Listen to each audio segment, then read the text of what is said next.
Hey, good evening. Board meeting tomorrow. So I was asked this weekend to try to explain things, and I thought this would be best. Here we go.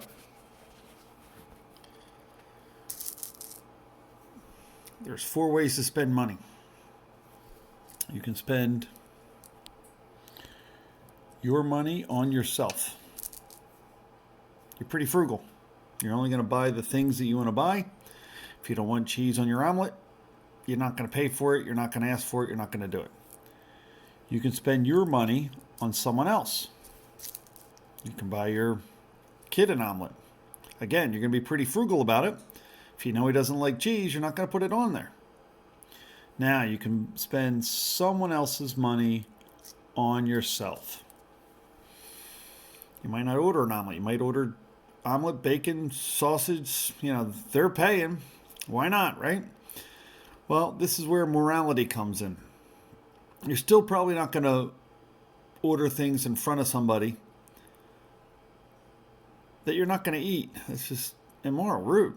It's unjustified. So the last one is you're going to spend someone else's money on someone else. They're not even there. So this is the most lax set. And when you're in this quadrant of spending someone's money, you got to be extra cautious. This is the government quadrant. This is where things get wasteful. So everybody always asks, why do I feel that our board is immoral and evil? Well, I think they failed to protect the students. I think they projected to spend more than they receive.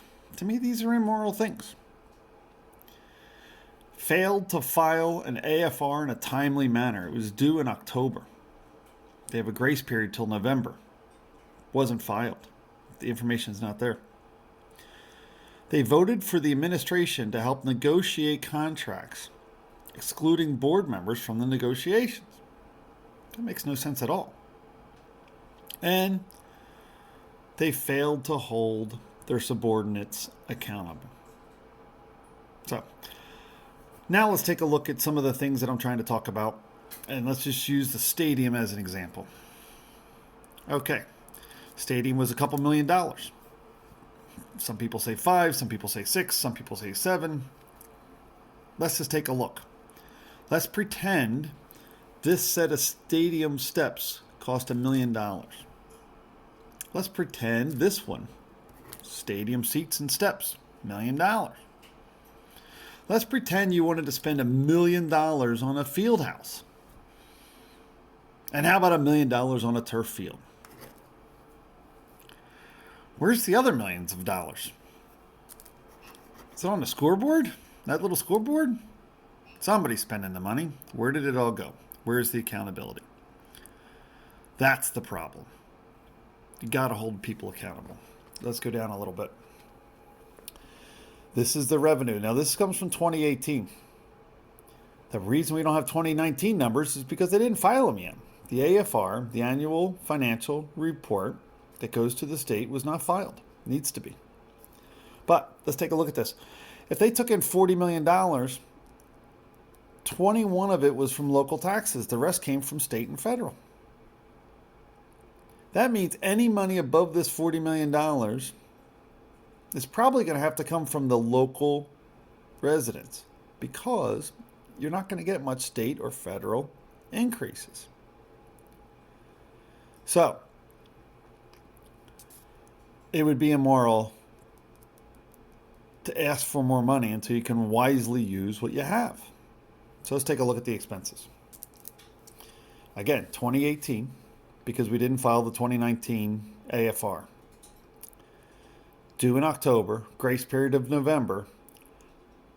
The state told us that it's $300 per day as a fine for not filing that report. But anyway, here they spent last year $42 million, almost 43, versus what they took in. That's an immoral. Now, they took it out of their fund balance, which is also a bad problem. Actual instructional staff is $28 million. Now, the student the student population is relatively stagnant. The instructional staff has been slightly declining, but we still have 280 some staff members.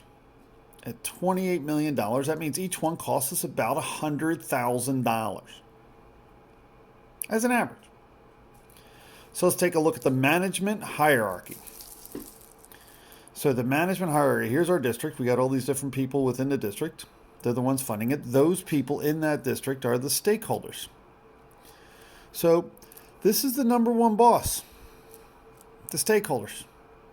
They elect the board. That board hires or fires an administration to oversee the actions that the board has mandated, directed. And then they oversee the staff. Ultimately, the staff reports to the board, the administration reports to the board, and the board reports to the stakeholders. The board cannot do a thing without the stakeholders. The board can't take action without letting the stakeholders know what they're doing. The board can't make an action without meeting in public in front of the stakeholders. The stakeholders run the show. You got to understand that you're a stakeholder, you run the show. If you don't like what this board's doing, if you don't like this, if you don't like how they wasted this, I mean, come on. $1, 2, 3, $4 million. Is a field $1 million? Is a set of bleachers $1 million? We know that something's going on there. Where'd all that money go? And I know that this thing didn't cost $1 million. They're not spending the money wisely. So, you're the stakeholders. You run the show. You oversee the board. They hire or fire an administration to do a job. And the administration recommends the board to hire or fire the staff. That's it. And nothing gets done without the stakeholders' input. Now, there's mandated obligations that this district has to do to meet the state requirements. There's optional educational benefits, luxuries, and then you got corruption and waste. This is where we want to get rid of first. We got to get rid of this. So they always say, okay, you tell us a lot of things. You complain about the rubber stampers. You talk about how immoral they are and how evil they are. What are you going to do about it? Well, here you go. Here's your 4-step plan. Step 1. You elect public servants. We should be public servants. That's a pretty simple concept. That means we have to be lawfully transparent. We should release all the expenditures to the stakeholders. Now, they're trying. We're getting closer. They release some of the invoices. Now, when I used to copy the invoices and scan them, we'd have about 1,400, 1,300. You know, if it's a busy day, busy month, 1,500. But on average, over 1,000 documents would be scanned to be reviewed. They gave us a couple hundred. What are they missing? Why are they missing? They should be lawfully transparent. They're getting better. But to stop the waste and corruption, we got to hold this subordinates accountable, right? So we had injuries. We should be mitigating these risks. We have bullying and hazing. We got to review the supervision of our students. This is a big part of the puzzle here, guys. The solicitor has been caught making absurd arguments. We pay for those arguments. We're paying to fight things. That doesn't make sense. The solicitor recommended and the board approved a constitutionality challenge to the right to know law. That makes no sense at all, especially when it was so absurd. Completely going off the rails, guys. If your board does not keep an eye on its solicitor, you got a problem. We also have some collection issues that we're dealing with, not with our solicitor, but with another company, and that doesn't make sense, right? The hiring, firing, and negotiation should all be done by these public servants for the benefit of the stakeholder. Okay, let's go to number 2. We answer to the people. We got to end immorality, right? You can't have boards of directors rubber stamping the administration that's their subordinate. They can take their advice, they can look at it, but they can't rubber stamp the advice and recommendations of the administration without first checking it. You gotta verify it. You can't have a blind trust. If you were answering to the public, you'd have these things to be done. The public's got to hold them accountable. That's the problem, right? So we'll get to that in step 4. All right, so if we answer to the people, we got to create a balanced budget. It would be immoral not to. We got to check and verify every statement of the administration, every statement of the superintendent, every statement of the business manager, and every statement of the solicitor. We got to hear public complaints. We can't push them off to the end of the meeting. We should ask them. We should say, hey, what are you thinking? What are you doing? What's going on? How can we help you? We got to keep accurate records, right, of the bullying and the hazing. We got to keep accurate records of the finances. We got to know what's going on in our district so we can make corrections. And then you measure those corrections. And after you take action, if they match the measurement, fantastic for your metrics.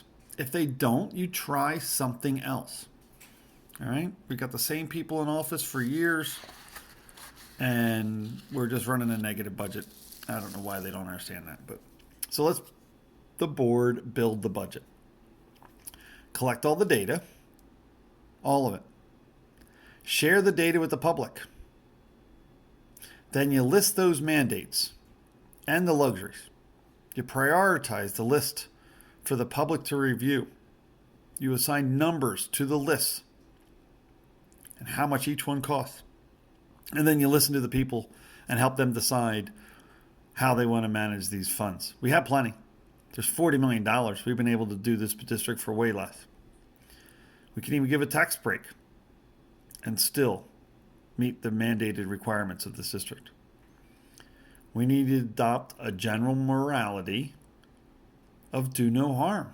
We should not be harming senior citizens for the benefit of another, and we should not be harming our students for the benefit of someone else, right? Just do no harm. It's a pretty straightforward process. Do no harm. Make a decision based upon doing no harm. Okay, step 4.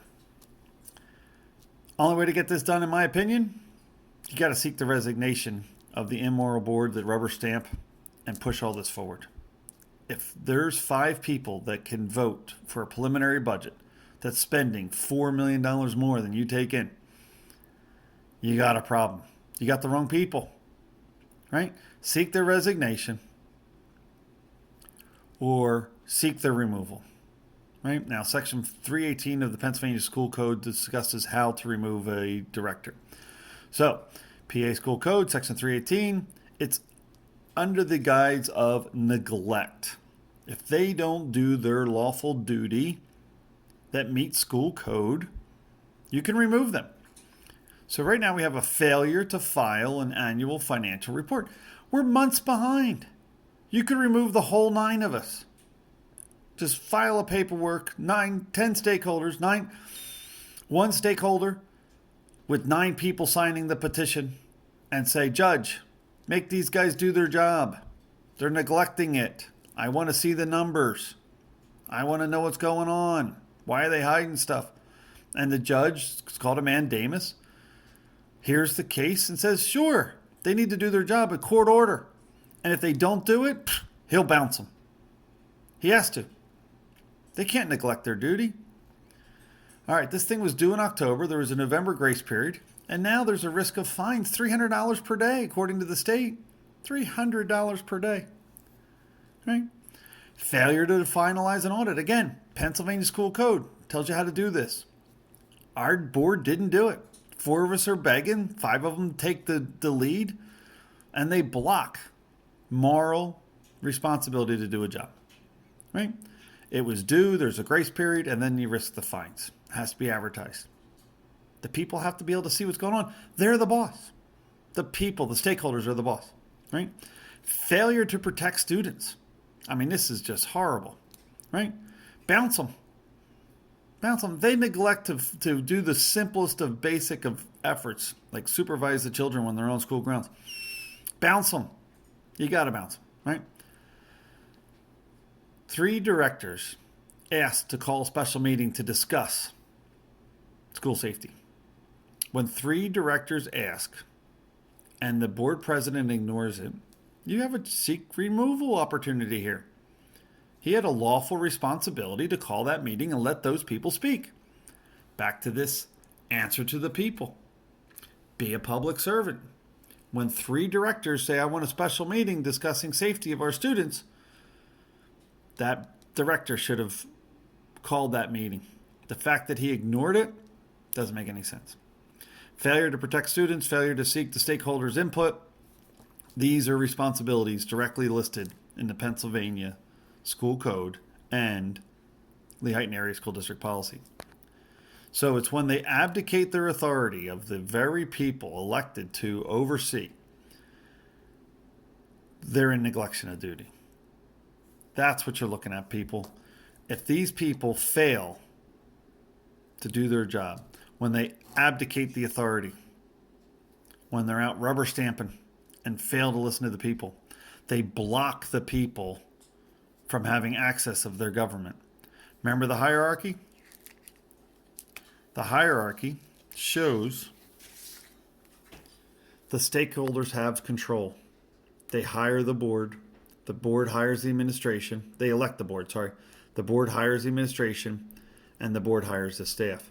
The stakeholders have no ability to go to these people other than to file a complaint. They can't go past the board to get there, right? It's the board's oversight.